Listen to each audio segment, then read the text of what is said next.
ce troisième numéro, donc, nous avons choisi de débattre d'un thème, d'une brûlante actualité, hein, parce que c'est ça l'esprit des cas d'école. Vous avez suivi tout au long de cette année, hein, ce qui s'est passé au niveau de ces médias de service public. Je ne vous apprends rien. Pour la première fois, le quotidien national Le Soleil n'est pas paru pendant 4 jours. Donc, c'était une première. À la RTS, il y a eu, durant la campagne des législatives, quand Ousmane Sonko a agité le micro à la RTS, le débat que ça a suscité. Donc, et ici à l'APS aussi, il y a, comme qui dirait, un malaise au sein de ces groupes de presse. Donc, c'est l'occasion de poser le débat. C'est un débat constructif, hein. Donc, ce n'est pas pour jeter l'anathème à qui que ce soit, pour que nous nous bonifions au sortir de cet exercice-là. Et pour modérer les débats, nous avons choisi un homme du Sérail, Matar Sylla, qu'on ne présente plus, un homme des médias connu au Sénégal, mais aussi en Afrique et dans le monde. Donc, c'est à lui que je vais passer la parole pour modérer les débats. Matar, vous avez la parole. Je vous remercie de l'honneur que vous me faites de modérer ce panel et dire également toute la joie que j'ai d'avoir comme encadrement des gens comme Cheikh Thiam, Mamadou Koumé, et je crois que nous aurons en vidéoconférence Martin Faye. Tous ceux-ci sont véritablement des gens, comme je le dis une fois, qui ont marqué leur territoire en termes de professionnalisme, en termes de compétences, en termes de qualité, avec des parcours tout aussi élogieux les uns que les autres. Donc, sans plus tarder, je pense que nous pouvons passer au premier intervenant, Cheikh Thiam, qui vous a été présenté. Mais également, je pense qu'il est important de dire un peu ce qui fait un peu sa spécificité. C'est un économiste. Ses passages tant au ministère de l'économie et des finances à l'époque, quand nous étions à la RTS face à Sorano, son passage à l'APIX, son passage à la Direction générale du Soleil, etc., etc., etc. Et aujourd'hui, qui a sa propre structure. Donc, je pense qu'également, cela est très important d'avoir des gens qui ont une expérience à la fois du secteur public et du service privé pour pouvoir nous atteler à cet exercice. Comme tu l'as dit, Mamadou, qui n'est ni un tribunal, ni un mur de lamentation, ni un concert de jets de pierre, mais qui se veut une réflexion utile. Parce qu'aujourd'hui, notre secteur, notre métier comporte pas mal de questionnements et je crois que c'est à cet exercice que nous voulons aujourd'hui nous livrer. Cher, je me permets de te passer la parole. Merci beaucoup, mon cher ami Mamadou Dior. Merci, monsieur le modérateur Matar Sylla, qui est un frère avec qui nous avons cheminé. Je me plais aujourd'hui, merci aussi à mon grand frère et ami Mamadou Koumé, qui sont des personnes qui m'ont accueilli dans le métier, moi qui n'ai pas fait une école de journalisme, école classique je veux dire, mais j'ai fait l'école du Soleil, j'en parlais tantôt, quand je disais que les grandes rédactions de la RTS, du Soleil et de l'APS ont toujours été, et je pense qu'elles le sont encore, des écoles pour encadrer et former pour un journalisme de qualité. J'ai l'honneur aujourd'hui donc de parler à partir du thème global quel service public de l'information, mission et valeur des médias du service public. D'abord les missions des médias du service public. Je l'ai tantôt évoqué, les trois médias que nous connaissons sont la RTS, le Soleil et l'APS. Grosso modo, ces médias ont pour mission, en tout cas, leur mission se résume à 3 points essentiels. Le premier, c'est informer d'abord. Et respecter ce droit du public à l'information. Je pense que ce sont les missions qui ont été assignées à ces 3 entreprises de presse. Si on remonte un peu l'histoire, les 2 plus vieilles entreprises de presse, c'était l'APS, créée au début des années 60. Le Soleil étant né en 70, la RTS vers les années 72. Donc leur première mission, c'est d'informer, de respecter ce droit à l'information du public. La deuxième mission, c'est de divertir à travers des programmes, en tout cas pour ce qui concerne les radios et télévisions, mais aussi de divertir à travers la presse écrite, Le Soleil, et éduquer aussi. Je rappellerai quelques anecdotes, en tout cas quelques faits qui ont eu lieu dans le passé. On se rappelle tous de cette mission éducatrice qui était dévolue à la RTS. Je rappelais l'émission DISO. L'émission DISO était une émission éducative qui était destinée au monde rural sénégalais et qui était diffusée dans les langues nationales. Et cette émission avait pour cible principale les agriculteurs, les pêcheurs et les éleveurs. Et c'était une émission qui était religieusement écoutée. Le poste radio était, à l'époque, dans les années 70 et même 80, l'élément fédérateur autour des familles, quand ce genre d'émission passait. On y éduquait l'agriculteur, on lui donnait des conseils, et les animateurs de ces émissions s'entouraient de spécialistes des questions qui interpellaient le monde rural. Donc cette vocation éducative par la radio, en tout cas, a été très prégnante durant ces années. Je rappellerai aussi une autre émission qui a marqué les esprits, Armée Nation, que tout le monde pratiquement suivait à la radio le dimanche. Finalement, il y a eu une version télé, et c'était des émissions qui avaient une portée civique à l'intention des jeunes, à l'intention des populations. Donc ça, c'était toujours dans la mission d'éduquer, mission éducative des médias. La RTS aussi s'est distinguée, et je vois souvent les jeunes en parler avec nostalgie, jusque dans les années 90 et 2000, je pense bien, si je me trompe, Génie en herbe, qui est une émission phare de la RTS. Et cette émission, par exemple, Génie en herbe, a permis à des jeunes de faire exploser leurs talents, leurs compétences et de se projeter dans des carrières brillantes. J'ai évoqué ces quelques émissions, c'était pour montrer le caractère éducatif d'un média public, d'autant plus que la plupart de ces émissions ont un coût important, mais ne rapportent pratiquement rien. Or, nous sommes dans des entreprises, et qui dit entreprise dit charge et équilibre financier. La plupart de ces émissions à grande audience n'avaient pas de sponsor. Génie en herbe, je pense, n'a jamais eu de sponsor. L'émission DISO n'a jamais eu de sponsor, si je me rappelle, ainsi que Armée Nation. Donc, c'était des émissions qui coûtaient cher parce que ça nécessitait des déplacements sur le terrain avec des équipes et du matériel que supportait l'entreprise publique sans pour autant que la rentabilité soit au rendez-vous.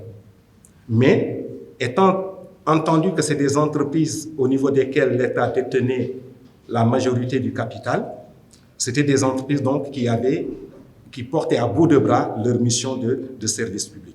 Donc la mission de service public prédominait sur le calcul de rentabilité, prédominait sur les options économiques managériales.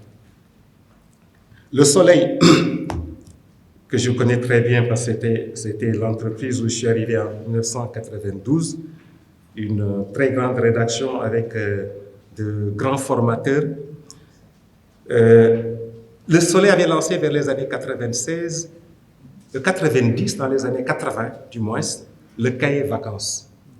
Ce cahier, beaucoup de jeunes aussi l'ont suivi, le lisaient pendant les vacances, qui permettait d'informer sur nos territoires, la vie de nos territoires. Qu'est-ce qui se passait dans nos territoires? Quels sont les vestiges historiques au Sénégal? En tout cas, les thématiques étaient très développées au niveau des cahiers vacances. Et jusqu'à présent, le Soleil a gardé cette tradition. Je pense que les cahiers ont été lancés en 1986 et jusqu'à cet hivernage qui vient d'être, parce que c'est les cahiers d'hivernage, c'est pendant les vacances que les rédactions du Soleil mettaient donc en pratique ces cahiers. Ces cahiers aussi coûtent cher. Moi, j'ai eu à manager cela. Envoyer des dizaines d'équipes dans tout le Sénégal. Les équipes, c'est minimum 2 journalistes, un chauffeur, un photographe, un véhicule du carburant. Les cahiers n'ont jamais eu de sponsor. Ce n'est pas donc la rentabilité qui guidait la publication de ces cahiers, mais cette mission de bien informer le lecteur, cette mission de bien informer le citoyen sénégalais, cette mission de permettre aux Sénégalais de mieux connaître leur terroir. L'APS aussi est une entreprise de presse publique qui s'est distinguée par la qualité de ses reportages sur le terrain. En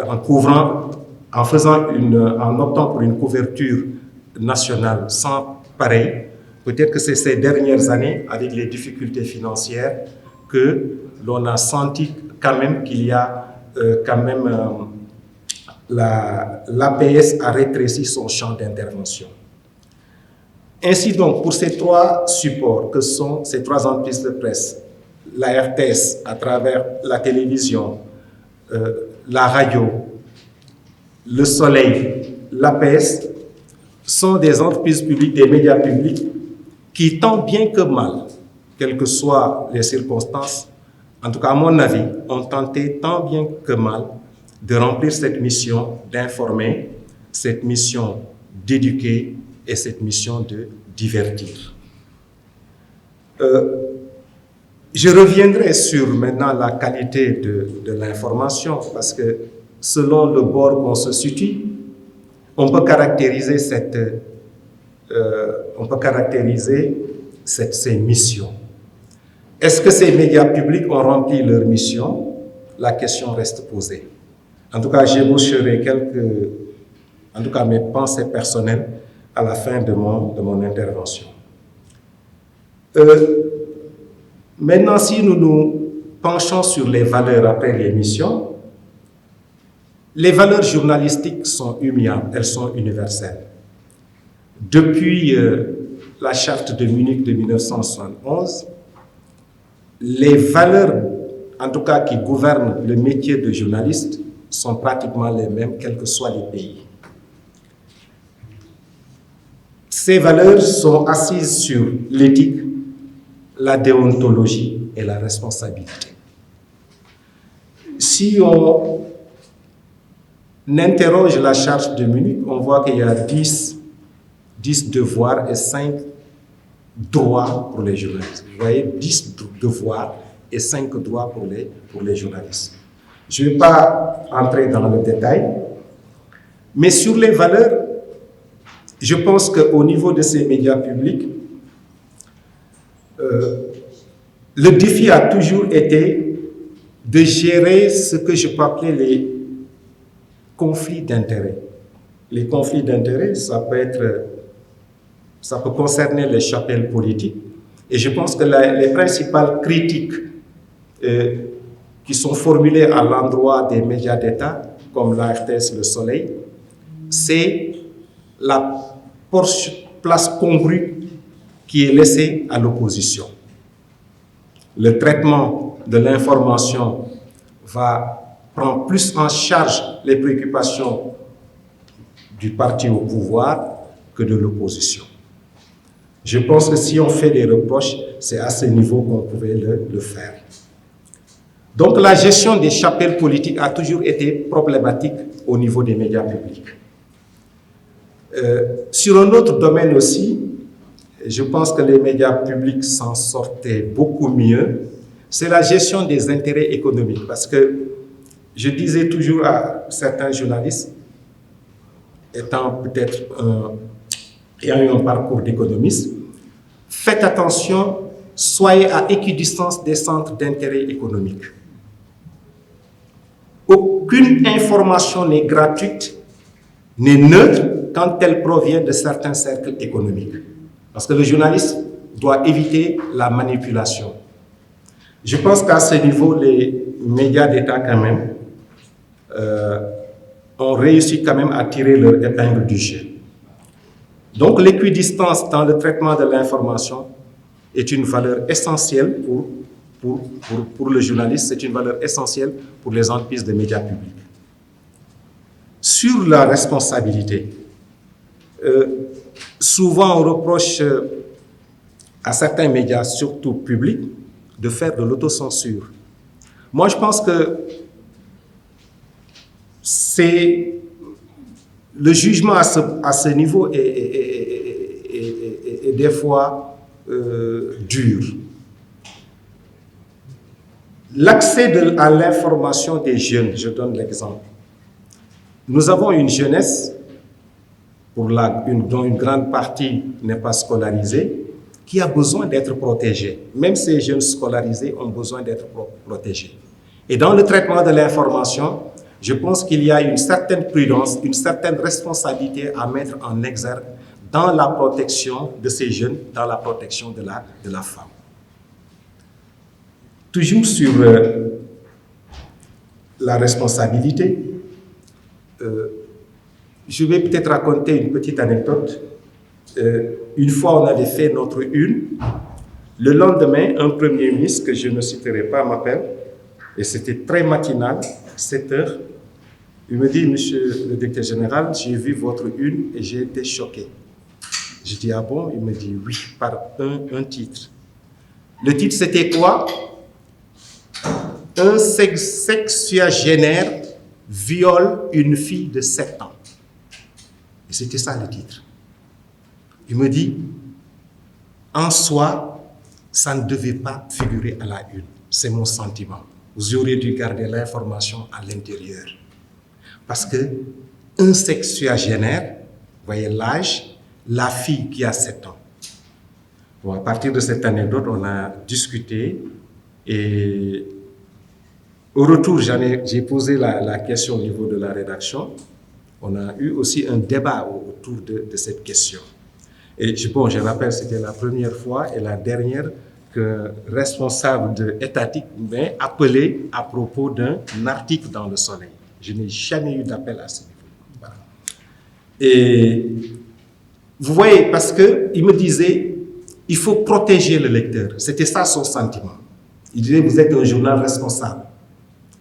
Avec vos titres, vous devez bien les formuler, mais vous devez protéger le lecteur. Vous devez respecter aussi le lecteur. Bon, j'envoie maintenant les titres que je vois à la une. Chaque fois que j'envoie sur toutes ces questions de sexualité, de viol et autres, ça me rappelle cette discussion que j'ai eue avec cet ancien Premier ministre.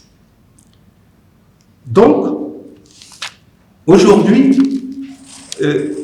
nos médias d'État, par rapport à leurs missions, qui sont très lourdes, contraignantes, et ayant un coût très élevé, par rapport aux valeurs qui régissent le métier, qu'elles doivent porter, étant entendu que la plupart de ces médias sont les pionniers dans leur secteur. L'APS n'a pas certainement de concurrents, parce que c'est une agence. La RTS aujourd'hui fait face à beaucoup de concurrents sur la scène médiatique. Le Soleil fait face à plus de 30 quotidiens aujourd'hui dans l'espace médiatique. Ces entreprises publiques qui sont aujourd'hui face à cette concurrence et face aussi à une réalité qui nous est tombée dessus, à savoir l'explosion médiatique à travers l'Internet, les plateformes de publication en ligne, les réseaux sociaux qui permettent maintenant aux citoyens de s'informer, mais aussi d'informer. Une autre anecdote que je voulais partager, en tout cas jusqu'à une époque récente, au Soleil, chaque samedi, il y avait une équipe de une équipe d'alerte, en tout cas qui assurait la permanence. C'était un chauffeur, un journaliste, un photographe. Et à l'époque, le samedi, il arrivait que quelqu'un appelle, vous prenez le téléphone. Oui, monsieur, je suis au soleil, oui, il y a un accident sur tel axe routier, c'est très grave. On a appelé les sapeurs, mais on voulait prévenir le soleil. Et aussitôt, le journaliste, le photographe prenait le véhicule, se dépêchait sur les lieux, etc. Et à l'époque, il n'y avait pas trop d'embouteillage, donc les interventions pouvaient se faire vite. Mais aujourd'hui, à quoi on assiste? Quand quelqu'un, un citoyen, assiste à un accident, la première des choses, ce n'est pas d'alerter les sapeurs-pompiers très souvent. C'est de prendre son téléphone portable pour commencer à filmer, à prendre des photos, qu'on se précipite de publier sur sa page Facebook, sur Instagram, etc. En fait, le citoyen est devenu un citoyen producteur d'informations et diffuseur. Et ça aussi, c'est devenu, c'est une concurrence par rapport à ce qui se faisait il y a 2-3 décennies. Donc, l'irruption de l'Internet et des réseaux sociaux a fragilisé quelque peu cette mainmise, je ne dirais pas ce monopole que les médias publics avaient sur l'information, sur la faculté de produire de l'information et de la diffuser par voie télévisuelle, par voie radiophonique ou bien par la presse écrite. Aujourd'hui, les médias publics sont fragilisés. La question qui se pose est de savoir, face à cette révolution médiatique, parce que maintenant, produire de l'information et diffuser, ça ne coûte plus beaucoup d'argent. Il est beaucoup plus facile de produire et de diffuser. Mais est-ce que cette concurrence venant de structures privées qui sont nées dans le secteur vis-à-vis des médias d'État, est-ce que cette concurrence pourra fragiliser davantage les médias publics? La question reste posée. Parce que dans ce foisonnement, je pense que certains membres de l'APEL sont ici. Nous avons par exemple plus de 200 sites recensés, 200 sites Internet qui produisent et qui diffusent de l'information au Sénégal. Mais la question est de savoir quelle est la qualité de cette information. Voilà donc sur les missions et les valeurs de ces médias publics face à un environnement en mutation, mais aussi face à des contraintes, beaucoup de contraintes. Aujourd'hui, quels peuvent être les défis? Quels sont les défis pour ces entreprises? Donc, si on se rappelle que c'est dans les années 80, 70 même, que dans la presse écrite, il y avait une concurrence, mais pas directe par rapport au soleil, avec l'émergence du politicien et autres. Ensuite, dans les années 80, Sud Magazine, qui a connu une mutation en 93 pour devenir Sud Quotidien, Sud Hebdo, ensuite Sud Quotidien, Walf, qui était devenu un quotidien dans les années 90. Toujours dans les années 80 aussi, l'émergence des radios privées et les télévisions à partir des années 2000. Nous avons une explosion médiatique devant laquelle les médias publics traditionnels doivent réagir et bien réagir. En restant dans la qualité, dans la production d'une information de qualité, mais aussi dans une couverture beaucoup plus démocratique, si je peux m'exprimer ainsi, notamment pour ce qui concerne les activités politiques. Je pense que les médias publics, les griefs qu'on porte aux médias publics, ce n'est pas seulement souvent la qualité de l'information, mais cette information politique qui est en défaveur de l'opposition. Sur les valeurs, le journalisme est assis sur donc, le traitement de l'information dans la vérité, la rigueur, l'exactitude, l'intégrité, l'équité, l'imputabilité, Voilà des piliers sur lesquels sont bâtis le journalisme. Et dans les médias d'État, en tout cas au Sénégal, les médias publics, je sais que ces valeurs sont respectées. Il se peut qu'il y ait quand même des fois des dérives, ça peut ne pas manquer, mais dans l'ensemble, nous avons un traitement en tout cas de l'information qui est de qualité, nonobstant ce que je soulignais tout à l'heure, le traitement de l'information politique. Maintenant, aujourd'hui, quels sont les défis? Face à l'émergence des réseaux sociaux, à la presse digitale, au journalisme alternatif, le citoyen qui est devenu aujourd'hui producteur, occasionnellement producteur et diffuseur d'informations, quels sont les défis aujourd'hui? Mon sentiment est que l'État doit soutenir la presse dans sa globalité. C'est mon sentiment. La presse publique, les médias publics comme les médias privés. Pour ce qui concerne les médias privés, j'ai évoqué tout à l'heure le recensement de plus de 200 sites. Soyons raisonnables. Je pense pour qu'un petit pays comme le Sénégal, 200 sites d'information, je pense que c'est trop. Mais l'État doit accompagner, en tout cas ces promoteurs de plateformes d'information, à se formaliser et à rester dans la qualité, le respect de la déontologie et de l'éthique que recommande le journalisme. Ça, c'est un. Donc, accompagner la presse privée. Je pense que l'État doit le faire, étant entendu que la presse est un pilier de la démocratie. On l'a eu en 2000 avec l'alternance, tout le monde l'a reconnu, que s'il y a eu alternance, en tout cas, la presse y a joué un grand rôle. La deuxième alternance aussi, qui a eu lieu en 2012, la presse aussi a eu à jouer son rôle. Donc, dans cette dynamique, ma conviction est qu'il faut soutenir les médias, qu'il faut soutenir la presse parce que la presse évolue dans un environnement qui est très précaire, où la rentabilité n'est pas évidente. Si donc des journalistes se posent en investisseurs, en promoteurs économiques, parce qu'ils vont créer une entreprise, recruter du personnel, faire fonctionner une entreprise, je pense que c'est des acteurs économiques qui doivent être accompagnés. D'autant plus qu'ils évoluent dans des secteurs où la rentabilité est quasi inexistante. Soutenir la presse privée, mais aussi soutenir la presse publique. Soutenir la presse publique, je pense que c'est un impératif, c'est une urgence. Je donnerai quelques exemples. France Média Monde. France Média Monde, c'est un groupe de presse composé de AFP, Agence France Presse, qui a ses bureaux dans toutes les grandes capitales, en Afrique, en Europe et en Asie, avec des équipes sur place.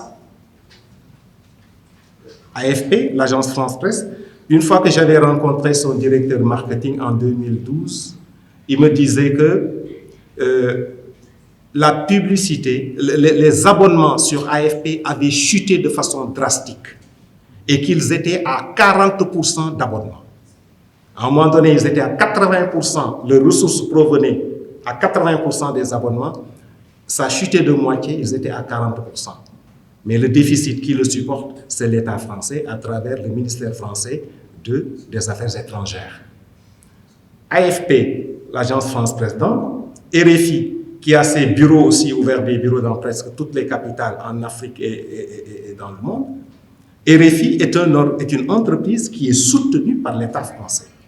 Ce n'est pas la rentabilité de RFI qui fait vivre cette entreprise de presse. France 24, on a vu, regardez la chaîne du matin au soir, les publicités, on peut les compter. Pourquoi une chaîne d'une si grande ampleur qui se pose en concurrence de CNN ou de Al Jazeera vit encore? C'est parce que l'État français soutient France 24. Sur l'exemple de la Grande-Bretagne, nous avons la BBC, qui est un média public. Si vous allez en Allemagne, nous avons la Deutsche Welle. Aux USA, nous avons USA Today. C'est dire que toutes les grandes puissances, je ne parle pas de la Chine, la Turquie, qui ont aujourd'hui de grandes agences de presse, parce que ces grands pays ont compris que dans la bataille économique, il y a une bataille de l'influence à gagner. Bon, dans nos États, certainement que nous n'avons pas le poids économique pour avoir cette influence directe sur le cours du monde, mais aujourd'hui, des médias publics, je pense, mon avis est que ces médias publics doivent continuer à exister. L'État doit les accompagner parce que mon sentiment est que les médias publics sont complémentaires des entreprises de presse, des entreprises privées de presse. Donc aujourd'hui, c'est vrai qu'avec le fonds d'appui et de développement de la presse qui a été mis en place l'année dernière, au niveau duquel je représente le CEDEPS, les ressources, le ministre l'a annoncé, les ressources ont été augmentées et portées à 1,9 milliard pour la présente, pour l'année prochaine, donc le budget de 2023. Mais c'est destiné, cette enveloppe est exclusivement destinée aux entreprises de presse privées, la presse publique n'étant pas concernée. Mais mon sentiment est que ce montant doit être revu à la hausse si on considère notre environnement immédiat, ce qui se passe en Côte d'Ivoire, comment l'État ivoirien, l'État burkinabé, ces pays soutiennent leurs entreprises privées de presse, soutiennent leurs entreprises publiques de presse. C'est par ces mots que je vais terminer, en tout cas en faisant un plaidoyer pour que, en tout cas, les autorités sénégalaises prennent des dispositions, parce qu'aujourd'hui, vu le montant du budget global, du budget général au Sénégal, je pense qu'une enveloppe conséquente pourrait être dégagée pour accompagner la presse privée, mais accompagner aussi la presse publique, davantage encore. Mais avec une presse de qualité, en mettant des jalons pour encadrer cette presse, pour qu'elle puisse s'exprimer, pour qu'elle puisse grandir et se développer, en tout cas dans la qualité et le respect des valeurs qui fondent le journalisme. Je vous remercie. Merci beaucoup, mon cher frère et ami. Je pense qu'il nous a rappelé pas mal de souvenirs. Quand on parle d'ISO, Armée-Nation, génie en herbe d'ailleurs, que j'ai introduit non seulement au Sénégal, mais en Afrique à l'époque, en nous promenant à travers les missions, les valeurs, le service public, les enjeux immédiats et prochains. Et tout cela, je pense que ça nous interpelle sur, de manière plus globale, la place de la communication, de la culture et des médias. On a vu avec quelle pointe de professionnalisme ils ont couvert les dernières élections législatives au Sénégal. Et faire vivre aux Sénégalais depuis l'ouverture des bureaux de vote jusqu'à leur clôture et bien au-delà, le déroulement sur l'ensemble du les gars, chaque respect. Vous avez tenu la grade très haute. C'est d'autant plus important à mes yeux. Je fais partie de ces journalistes du service public, qu'il s'agisse de ceux du Soleil, de ceux de la PS ou plus de la RTS, qui ont souffert de ce débat, avènement du pluralisme, ou pour l'opinion, ou pour un certain nombre de franges de la population, parfois même au niveau des décideurs. C'était un débat très tranché. Les bons journalistes sont ceux du privé, les mauvais sont ceux du service public. Sous-entendu, quand on dit service public, c'est médias d'État. Et alors que c'est des fonctionnaires que l'on retrouve de part et d'autre, mais avec des lignes éditoriales différentes. Et j'ajoute, pour ce qui concerne la RTS, une ligne éditoriale pas toujours comprise. J'y reviendrai tout à l'heure. Comment est désigné le directeur général de la BBC, que je cite en exemple, pour sa charte et pour être le référent en matière de service public de la radio.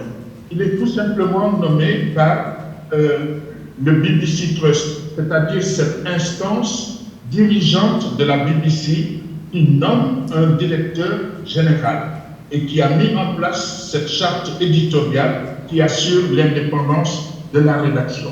C'est une espèce de conseil d'administration.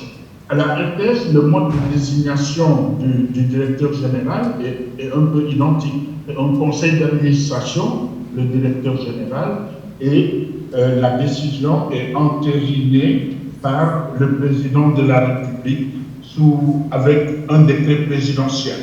Sauf que pour la RTS, il y a quand même des aspects à prendre en considération sur lesquels je voudrais revenir.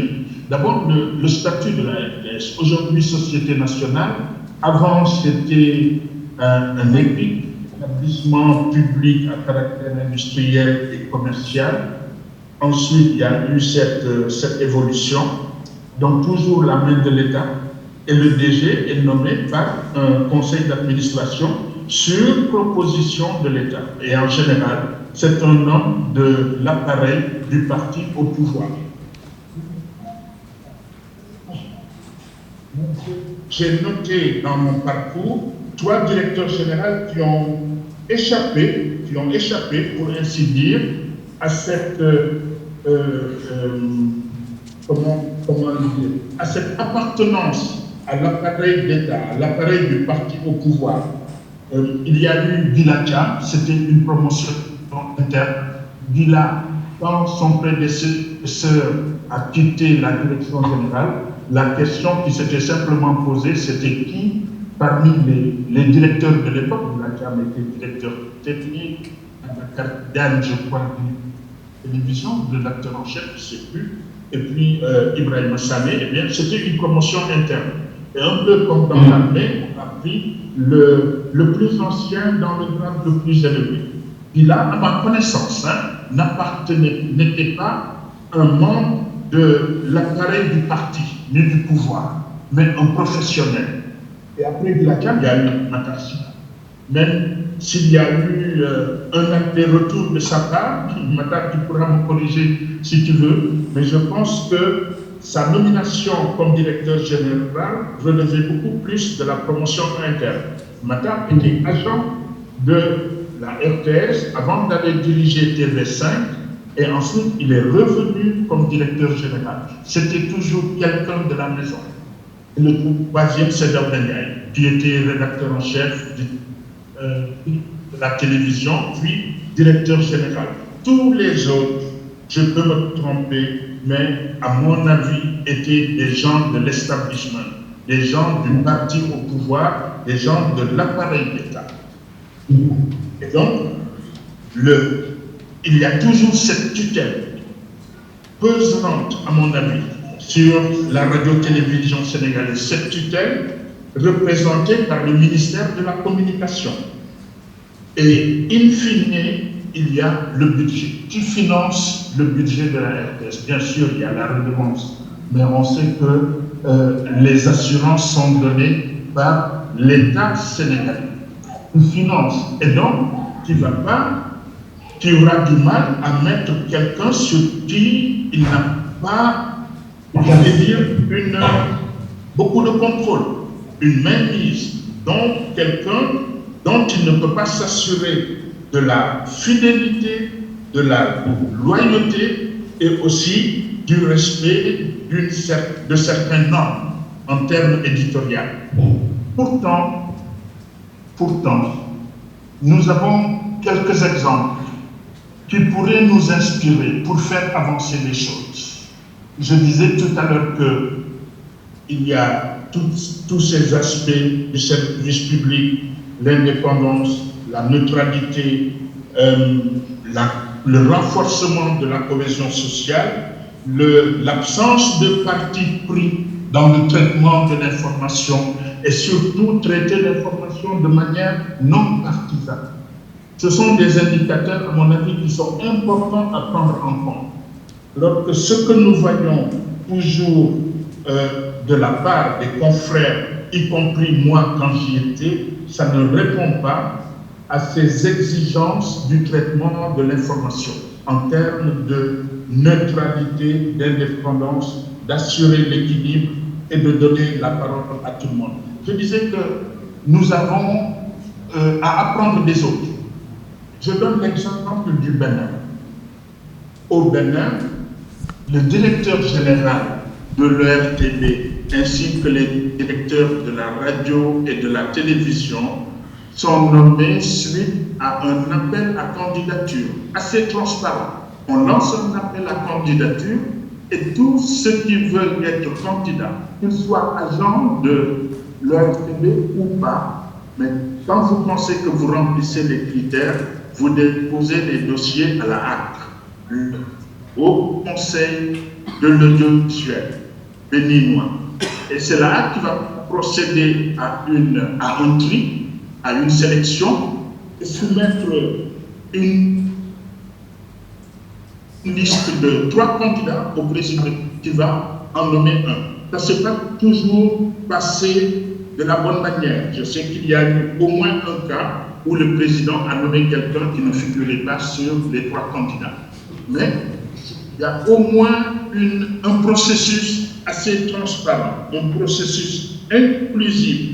Et ce qu'il faut noter, c'est que les gens compétents, directeur général, directeur de la radio, directeur de la télévision, ils ont un mandat de 4 ans et relevé de leur fonction.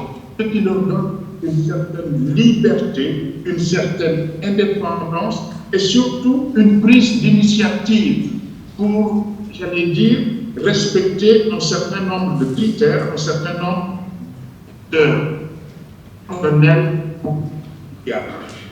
Après le Bénin, j'ai suivi ici, je suis à Bamako, vous disais-je, l'expérience de l'ERTM, qui, hélas, n'est vraiment pas une expérience achevée. Il y a encore quelques années, il y avait un appel à candidature pour nommer le directeur général de l'ERTM, l'Office de la radio-télévision du Mali. Ça s'est passé 1 ou 2 fois. Et puis, malheureusement, avec les coups d'État, l'ancien système a repris le dessus et le directeur général est directement nommé par la présidence malienne, sans appel à candidature, alors qu'au début, il y avait appel à candidature, il y avait même des tests écrits, en plus des interviews, et seulement après que le directeur général était nommé. Je connais également le cas du Mozambique, sauf qu'à l'heure actuelle, je ne saurais pas dire si cette formule est toujours de rigueur.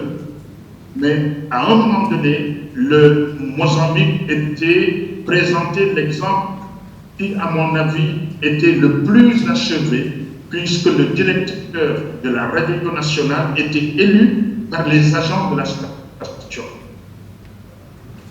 Je ne saurais pas dire la formule est toujours de rigueur. Je n'ai pas pu vérifier. Mais ce qui est sûr, c'est qu'il en est de même. La radio suisse romande procède à une élection pour désigner son directeur. Et qui vote, ce sont les agents de la radio. Après, bien sûr, un appel à candidature. Et tous les candidats dont les dossiers ont été agréés, validés, font une espèce de campagne auprès de leurs collègues. Et ensuite, il y a un scrutin transparent pour nommer, pas seulement le directeur général, mais même pour nommer le rédacteur en chef, pour nommer le chef des programmes, il en est ainsi. Et voilà. Donc, il y a des exemples. Pour faire avancer les choses chez nous, pour faire avancer la démocratie publique au vrai sens, et que la RTS teste d'être un média parti. Que j'ai avec vous, si là, à tout le monde m'écouter, bien sûr, nous pourrons échanger sur ces questions tout à l'heure. Je vous remercie. Donc, les indicateurs que tu as donnés, que j'ai auparavant abordés, etc., sont des indicateurs qui sont universels, qui sont immuables. On les retrouve partout. Et je crois qu'également, ce témoignage qui a été fait, dire qu'à la RTS, il y a des professionnels. Quand je dis professionnels, ce n'est pas seulement les journalistes. C'est toute la chaîne de production de très grande qualité. Moustapha est là. Modou Ndiaye qui accompagne tous les chefs d'État sénégalais jusqu'au président Abdoulaye Wade comme caméraman est là, qui est aujourd'hui dans mon groupe. Donc, c'est des professionnels vraiment de qualité qui sont dans le soleil, qui sont dans la pêche. J'ai vu Dieu Matifal tout à l'heure. Il y en a d'autres qu'on peut citer. Mamadou Kassé est là. Il y a vraiment Ibrahima. Nous avons des gens, ici à côté de moi, nous avons des gens de grande qualité. Ibrahima Souleymane Ndiaye est là, etc. Nous avons des gens de grande qualité qui sont encore présents dans nos rédactions. Je pense qu'effectivement, la question qu'il faut aujourd'hui régler, et peut-être j'y reviendrai en conclusion, c'est tout l'environnement architectural et institutionnel de la communication et des médias pour que tout soit régulé, qu'il y ait des règles qui soient tout à fait claires, mais pas figées, parce que c'est un domaine qui est évolutif, pour qu'effectivement nous prenions en compte, à partir d'expériences qui ont été successful, comme on pourrait dire. Tu as donné l'exemple de la Suisse, avec toutes ces chartes qui existent en termes de journalisme, de médias et de communication. Il y a l'exemple du Mozambique, nous avons l'exemple du Bénin, que je connais particulièrement, puisque jusqu'à présent, je travaille beaucoup avec la ministre de la Communication du Bénin, où effectivement ces choses sont faites. Mais même en allant au-delà des simples médias aujourd'hui, dans un pays comme la Côte d'Ivoire, où pour certaines positions et responsabilités publiques, c'est des appels à candidature. Tout ce qui est régie financière, trésor, douane, etc., je pense doivent obéir à ce même principe, où on fait appel à l'égalité des chances, à la compétence, en laissant une parcelle de pouvoir discrétionnaire au pouvoir qui, une fois que les shortlists sont faites, puisse, sur la shortlist, en fonction de critères qui sont propres, nommer quelqu'un, etc. L'exemple le plus abouti, c'est l'exemple un peu du Mozambique que tu as donné, ou de la Suisse, où ce sont les pairs qui, entre eux, désignent les gens qui doivent diriger ces organismes. Cela a l'avantage de sécuriser les gens qui sont à la tête de ces institutions-là. Parce que, comme effectivement Martin l'a dit, ce sont des pressions au quotidien. Les pressions, elles ne sont pas seulement politiques, elles viennent de tous bords. Quand j'ai quitté la RTS, il y a quelqu'un qui est venu, qui m'a dit vraiment, nous baloir parce que on passait tout notre temps d'y voir de Punga Djogefi. Tout, parce qu'en arrivant, j'avais des cassettes, des bandes pour près de... On aurait diffusé tous les jeudis, tous les vendredis, ça aurait pris peut-être 10 ans.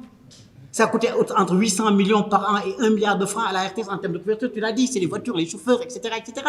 Quelquefois, on nous fait déplacer pour aller faire, je ne sais pas, 500, 600 km aller-retour, pour inaugurer, je ne sais pas, un moulin à 1000, et la mission elle-même coûte plus que le moulin à 1000.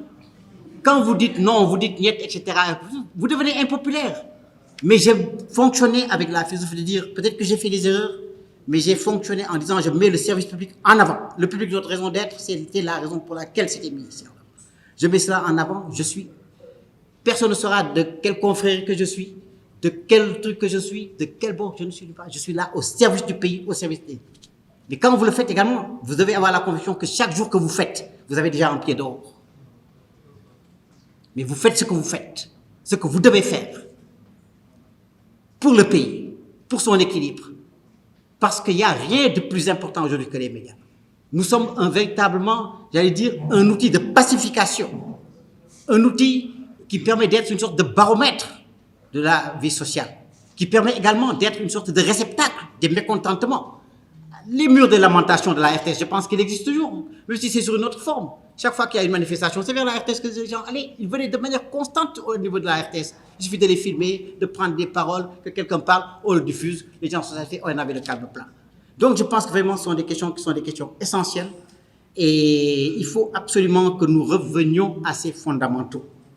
C'est très très très très important parce que le service public doit être renforcé. Également en termes de financement et sur toutes ces choses-là, c'est là où quand je parle d'architecture institutionnelle globale, il s'agit de ça. Parce qu'aujourd'hui, la vocation des services publics n'est pas de faire de l'argent. Mais je dis que le service public doit être financé de manière garantie, doit être indexé et de manière correcte et qui corresponde aux cahiers de charges et aux missions qui sont fixées au service public de l'audiovisuel, de la communication de manière générale. Donc, c'est ça qui permet d'avoir un environnement où coexistent le public et le privé et qui permet effectivement à chacun de pouvoir tirer sa règle du jeu. Cheikh l'a dit et je reviens un peu dessus.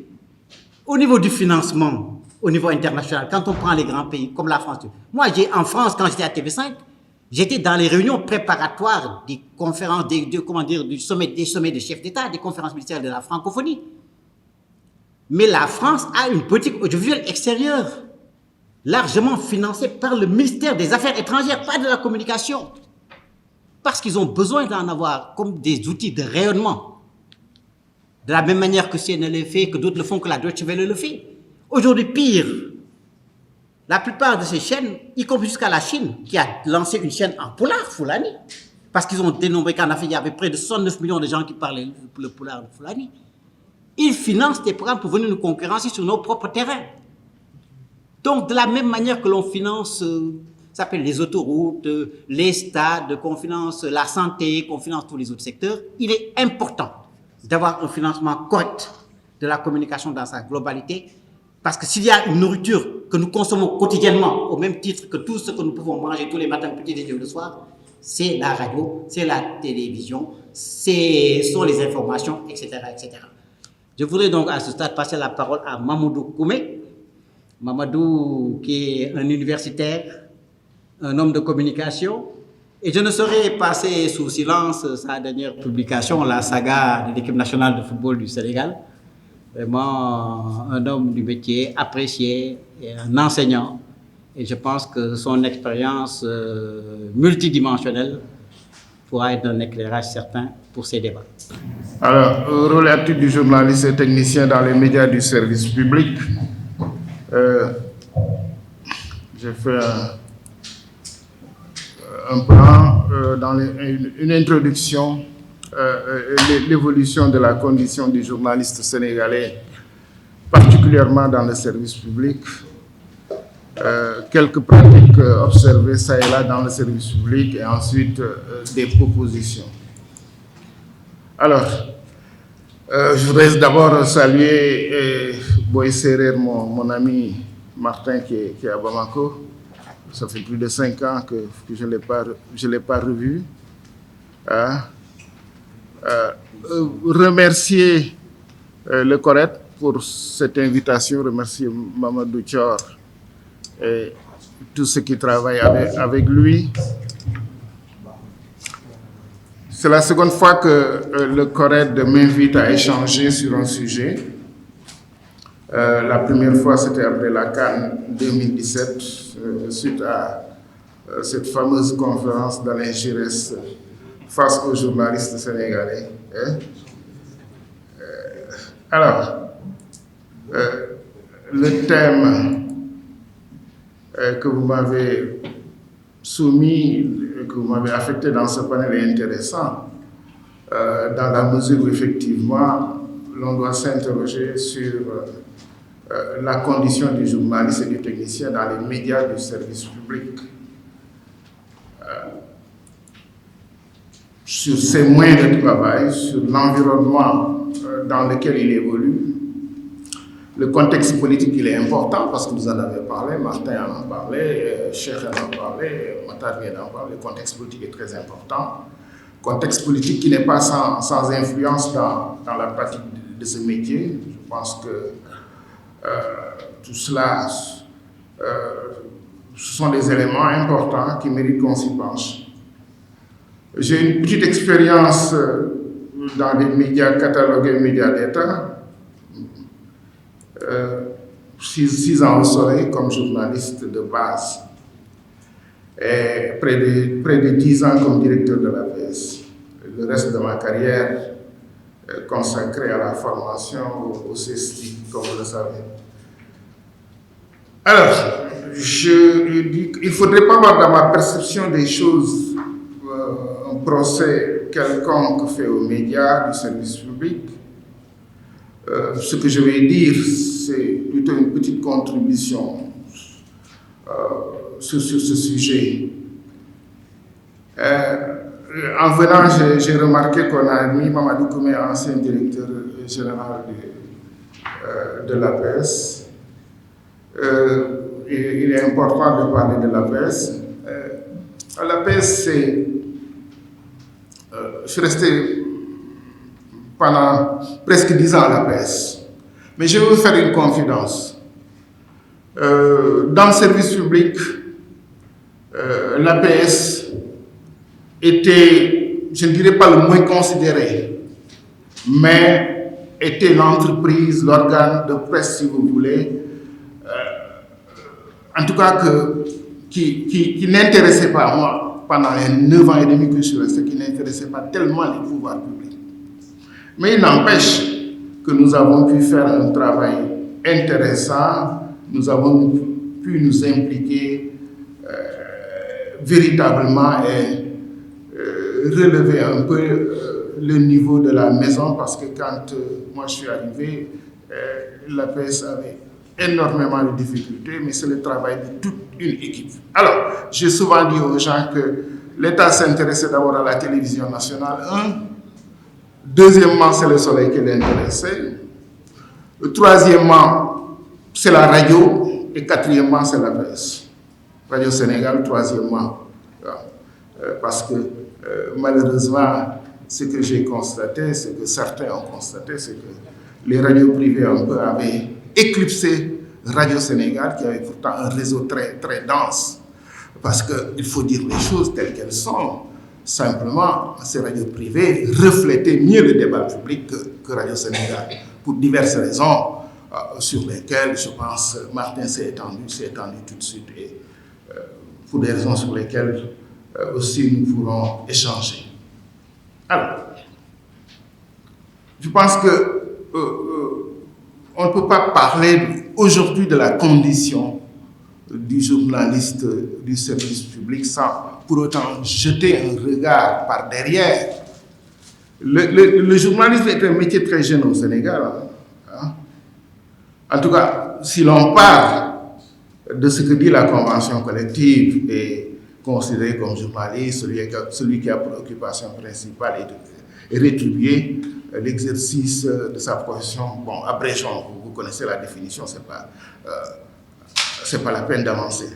Les premiers journalistes sénégalais, dans ce cas, ont travaillé à la radio, contrôlés par l'État à l'indépendance. Et les premiers vrais patrons de presse ici au Sénégal, presse privée, étaient des Français. C'est les deux Breteuil, père et fils, propriétaires de Paris-Dakar, puis de Dakar Matin. Arrive l'indépendance, les pionniers dans le métier, on les retrouve à Radio Sénégal, à l'APS, au ministère de l'Information. Le soleil n'est pas encore venu parce que le soleil, c'est 10 ans après l'indépendance, c'est 1970. Alors, quelle conception avait-on de l'information dans ces moyens d'information? C'est-à-dire à Radio Sénégal, à l'APS, au ministère de l'Information, parce que les journalistes étaient affectés au ministère de l'Information. Ils avaient des revues, ils avaient des journaux, je me souviens bien de Sénégal d'aujourd'hui et tout ça. Alors, nous sommes à l'ère de la construction nationale. Nous sommes dans les premières années de l'indépendance. Alors, la mission d'informer est définie dans le contexte même de la construction des nouvelles nations. Et à ce sujet, il est intéressant de noter deux citations. La première, c'est de U Thant Birman, secrétaire général de l'ONU, qui s'exprimait à une réunion de l'UNESCO en 1962. Et il disait ceci: les pays qui viennent d'accéder à l'indépendance doivent assurer leur expansion, souvent avec des ressources insuffisantes et en agissant simultanément sur plusieurs fronts, sur l'éducation, le social, l'économique et la politique. Alors, il disait qu'il fallait mobiliser toutes les ressources nationales et internationales. Et parmi ces ressources, nulle n'est plus importante que celle qui réside dans l'esprit et dans la volonté des hommes. Hein? Et pour mobiliser au maximum cette ressource capitale, il n'est pas de moyen plus puissant que ceux dont la mission est d'informer. Donc, la mission des journalistes, en 1962. Un autre journaliste connu, le regretté Hervé Bourges, journaliste français et fondateur de l'école de journalisme de Yaoundé, disait ceci: les journalistes africains des premiers médias publics qui naquirent au soleil des indépendances furent aussi des agents de développement de l'Afrique, conscients de leur fonction supplémentaire dans l'accession du continent à la prise de conscience de ses intérêts historiques et culturels. Il disait que le journalisme doit inventer en même temps qu'il défriche les techniques de sa profession, sa déontologie, ses règles, une manière originale de toucher le public en adéquation avec ses attentes particulières et ses besoins. Le décor est campé. Le décor est campé dans un tel contexte où le contrôle de la presse est assumé. Un journaliste employé d'un organe sous la tutelle de l'État savait à quoi s'en tenir. Il fallait accepter l'idéologie du métier d'informer ou aller faire un autre travail. Et quand les médias privés sont arrivés, les lignes ont bougé. Et cela a eu des effets sur les revendications menées par les journalistes pour une autre approche du métier, mais surtout pour l'amélioration des conditions de travail. On l'a connu ici avec la création des syndicats et des avancées sur la convention collective, par exemple, si l'on compare la convention collective de 1973 et celle de 1989.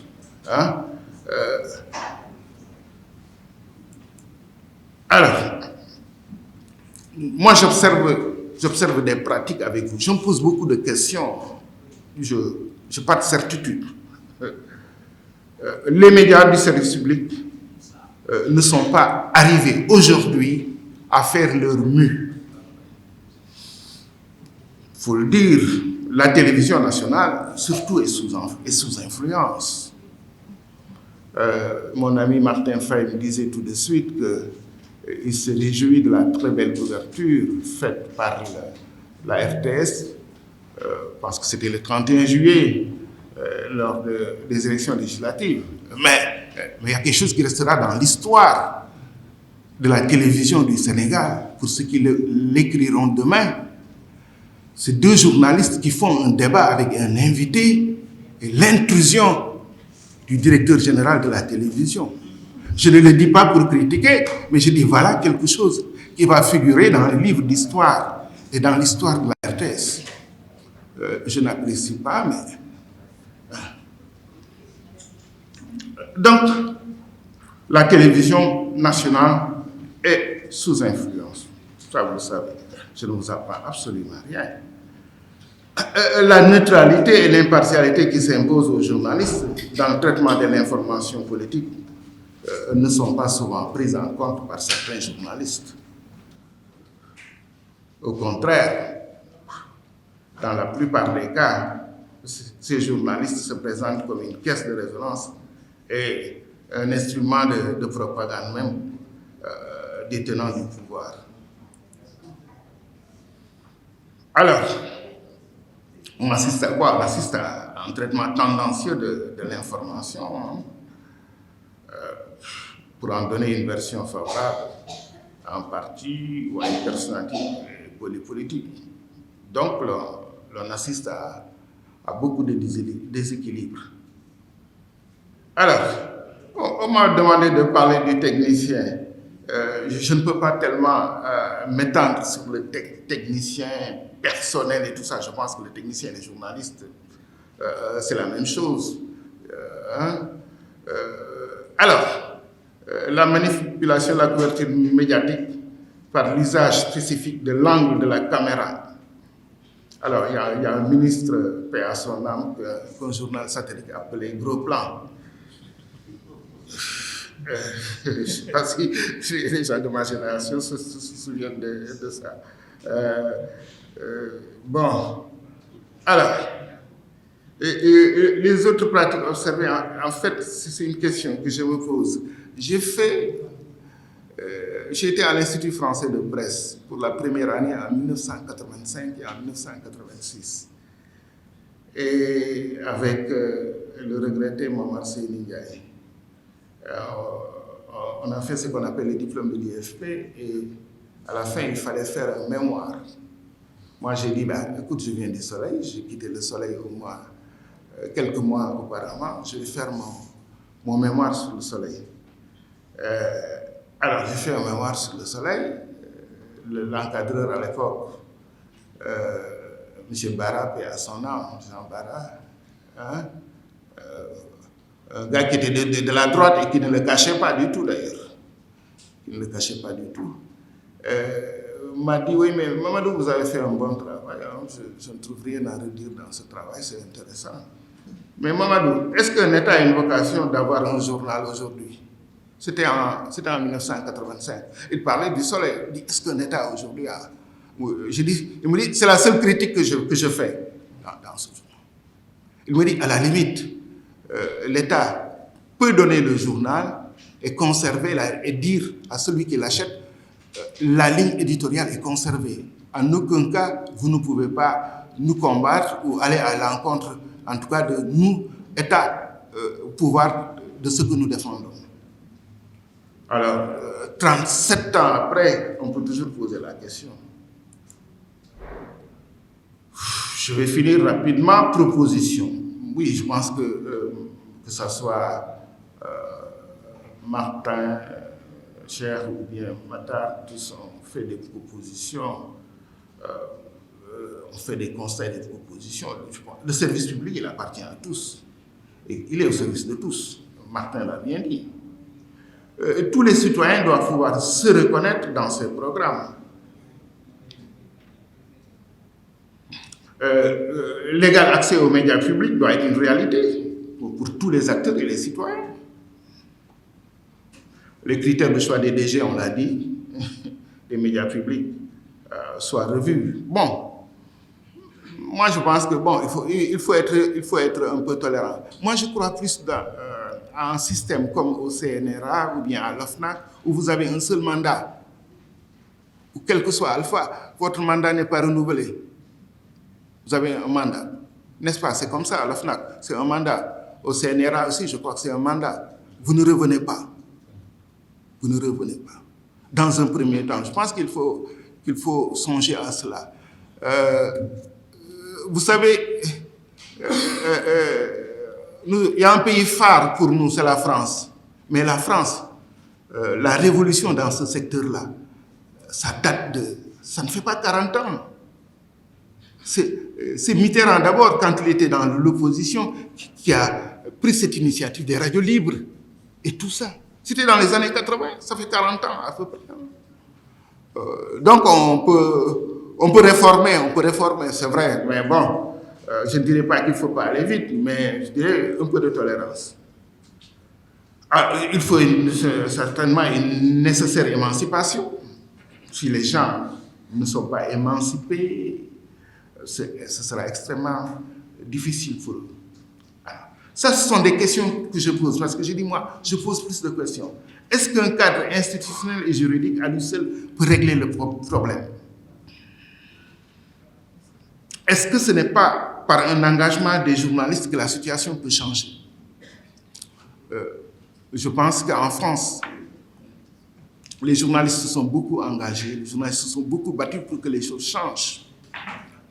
La France sous Giscard, c'était pratiquement comme les pays africains. Hein. C'est sous Mitterrand que les choses ont commencé à changer. Leur fameux CNRA, là, comment ça s'appelle? Le Haut Conseil de l'audiovisuel ou bien la Haute Autorité de l'audiovisuel. HCA, oui, mais c'est sous Mitterrand. Donc, quand Mitterrand est arrivé au pouvoir en 1981. Mais avant, sous Giscard, la France fonctionnait comme nous fonctionnons aujourd'hui.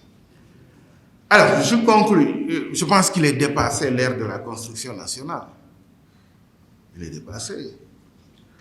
Alors, la une du Soleil et le journal télévisé de la RTS, peuvent-ils être identiques? C'est une question que je me pose. Dans l'approche de délivrer l'information sous Senghor, sous Wade, sous Diouf et sous Macky Sall. Il n'y a aucune différence. C'est comme si le temps s'était figé. Mais le temps n'est pas figé. Je suis désolé. Le temps n'est pas figé.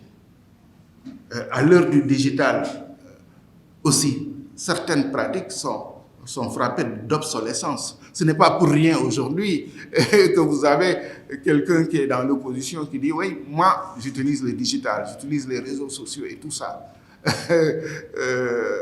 Je ne fais pas ça. Je ne fais pas sa propagande. Ce n'est pas mon problème, je ne suis pas encarté, moi. » Il est en train de faire une tournée, mais allez sur TikTok. Mais TikTok montre ça partout où il passe. Et je me suis un peu marré aussi dans mon coin lors des dernières élections législatives avec les temps d'antenne à la télévision. Je dis, mais attends, on est où là? Ça, c'est fini. C'est fini, ça. Oui, on peut le faire, mais c'est fini. Bon. Voilà, c'est la loi, c'est le règlement et tout ça, mais bon. Les gens ne vont pas s'empoigner parce que, oui, tu m'as donné 10 minutes au lieu de me donner 15 minutes, tu m'as mis en avant au lieu de me mettre derrière et tout ça. Mais les gens vont aller sur les réseaux sociaux. Alors, le moment est arrivé de procéder à un inventaire. Lionel Jospin disait après Mitterrand, parler du droit d'inventaire.